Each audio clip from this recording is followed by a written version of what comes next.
सिया हवेली का रहस्य गांव के बाहरी इलाके में एक पुरानी हवेली थी जिसे लोग काली हवेली कहते थे। कई पीढ़ियों से यह हवेली वीरान पड़ी थी और उसके आसपास के लोग वहां जाने से कतराते थे। कहते थे कि रात में हवेली से डरावनी आवाजें आती हैं, मानो कोई कराह रहा हो। अमन और उसके 3 दोस्त राहुल, सिया और कबीर आधुनिक विचारों के थे। उन्हें इन अंधविश्वासों पर यकीन नहीं था। नए साल की रात उन्होंने तय किया कि वे काली हवेली के अंदर जाकर सच्चाई का पता लगाएंगे।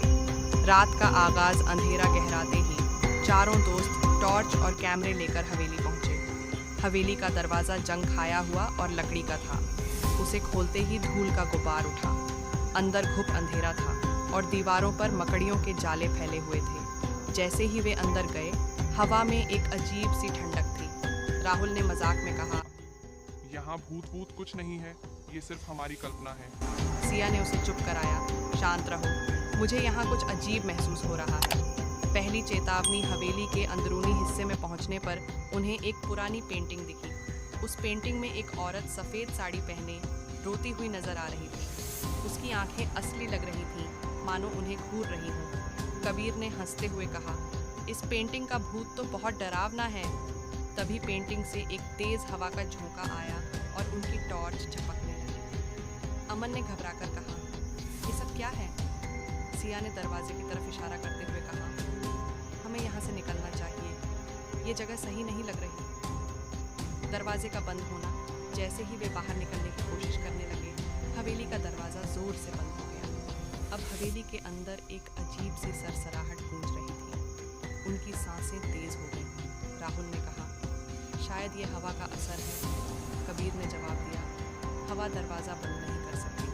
तभी उनके पीछे किसी के पैरों की आहट सुनाई दी। जब उन्होंने पलटकर देखा तो अंधेरे में एक परछाई तेजी से गुजर गई। भूत का सामना वे चारों अब हवेली के बीचों बीच खड़े थे। सिया का चेहरा डर से सफ़ेद पड़ चुका था। उसने डरते डरते कहा, यहाँ कोई है? मैंने उसे देखा। अमन ने उसे ढांढस बंधाते हुए कहा, शांत रहो, ये सब हमारा भ्रम हो सकता है। अचानक एक जोरदार ठहाका गूंजा। वह आवाज़ इतनी डरावनी थी कि उनके पैर जम गए। उनके सामने अचानक एक परछाई उभरी। वह वही औरत थी जो पेंटिंग में थी।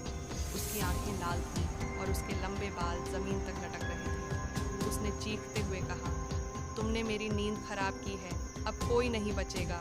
आखिरी संघर्ष, चारों ने भागने की कोशिश की, लेकिन दरवाज़ा बंद था। राहुल ने दरवाज़ा तोड़ने की कोशिश की, लेकिन तभी एक अदृश्य शक्ति ने उसे जमीन पर पटक दिया। कबीर ने अपनी टॉर्च और कैमरा फेंक दिया और जोर से चिल्लाया, हमें माफ कर दो, हम यहाँ गलती से आए हैं।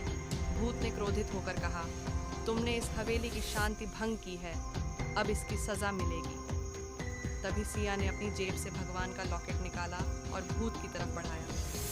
भूत तेज चीख के साथ गायब हो गई और हवेली का दरवाजा अपने आप खुल गया।